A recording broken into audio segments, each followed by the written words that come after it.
Alright, rubber band larva. I'm going to start with tan thread.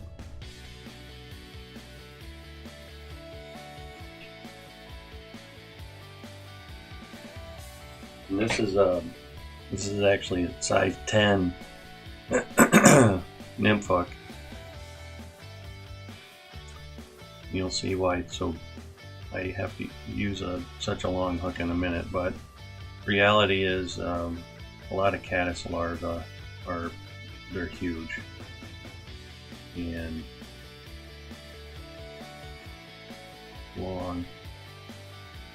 So this is a typical pattern for the caddis larva in my area. And just the features of it. The first thing, the tail section of the larva that I see on the stream is black. So right at the bend of the hook, I want a little bit of black exposed. The rest of it I'm gonna tie over, but it gives me a little bit of size to wrap the rubber band over. Okay. Now the rubber band, you know, use the wider band. The rib sections on a larva are actually pretty wide. At least the ones I'm seeing. I know there's tons of different caddis larvae out there. This is an example. So I'm tying the rubber band in, and I'm going to tie it back just so I leave a little black exposed. And I'm going to wrap, pulling pretty tight on this.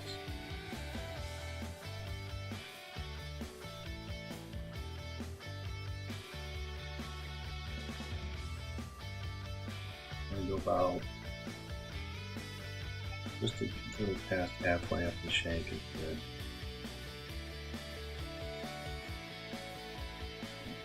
Keep the rubber band tight. And we're going to go around, tie it off.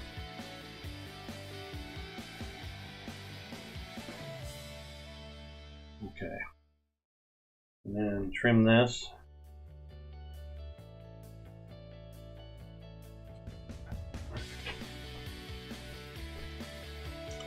Got a little extra over here, and we'll cover up thread.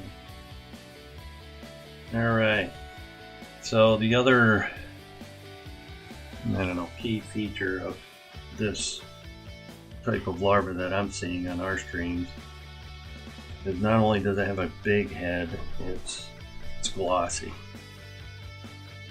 So, you know, if you saw my other video with the trash bag beetle where I pull trash bag material over top of a dubbing or some kind of body filler, I'm going to do the same thing to create the head on this larvae. It's just a neat way to do it. I know there's other materials out there you can use, but everybody has trash bags. So again, you know, 1/4 to 3/8 of an inch wide, as long as your fingers require. What I'm going to do is tie that in first.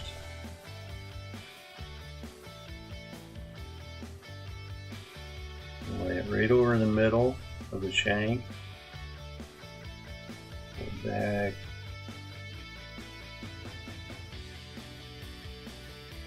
And then squeeze it over top. And you have to do at least one loose loop, and then you can tie it in. And go right back as far as you can here. That. Okay, good. Okay, so the other thing I notice on the larvae are some legs. Again, I don't have a real good black hackle, so I'm using like a dark gray, black. All that works fine. You gotta simulate some legs on this thing. Up your hackle. Tie it in. Okay.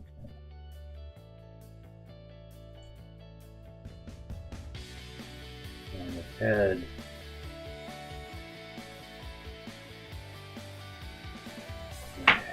I'm using, it's just a black poly dubbing. And again, it's got to be pretty heavy. This head is big.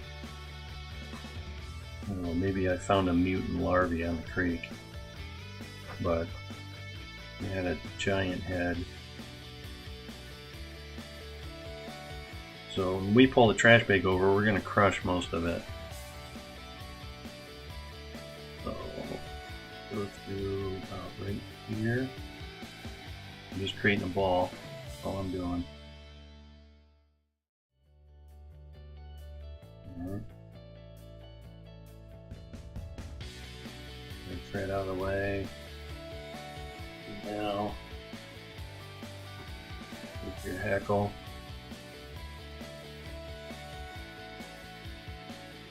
Couple turns. Head. Let's go crazy with that.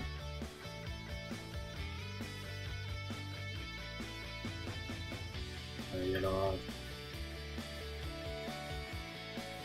Okay. Trim job here.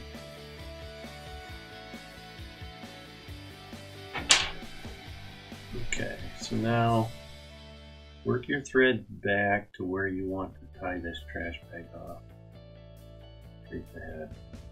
Okay. Now what we're going to do, like when I created the beetle, I pulled this pretty tight, and actually I feel the bag stretching in my fingers. Now when we go around, you have to do a loose loop first, just to get it started, and then you can go and wrap back towards the head. Okay, like that. Now the excess you can pull backwards, trim, and then we're going to tie that in. So you see it pushed the top hackle fibers forward, and the bottom ones are just kind of sticking out, right? There's nothing wrong with that. There's nothing wrong with that at all, actually. I would leave it just like that. Okay. Now you see I have quite a belly from the dubbing, but as soon as that hits the water, it's going to mat down quite a bit, and it'll look fine. So we're going to go ahead and whip finish this guy.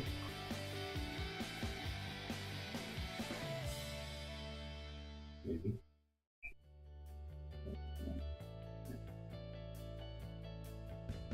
A few turns.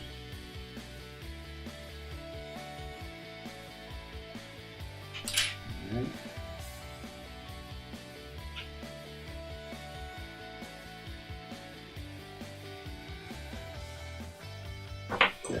Now, if you prefer, you can trim that up, but it's really not necessary. The way I like to fish this is as a dropper off of my stimulator pattern, which is another video I have out there that you can look at. It's a great way to fish this, and I'm very successful with this pattern. It's something that I use all the time. So hope you enjoyed.